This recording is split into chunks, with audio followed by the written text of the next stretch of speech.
Kuzatuvchilar mana bugun imkon to'y xizmati guruhimiz bilan birgalikda mana bugun Shohsaroyda bir ajoyib tadbirda dasturxonlar tayyorlayapmiz.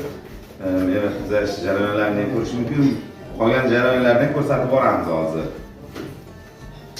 Mana shunaqa xizmatlar bo'lsa, tagiga nomer qo'yib qo'yapmiz, o'shanga murojaat qilishingiz mumkin.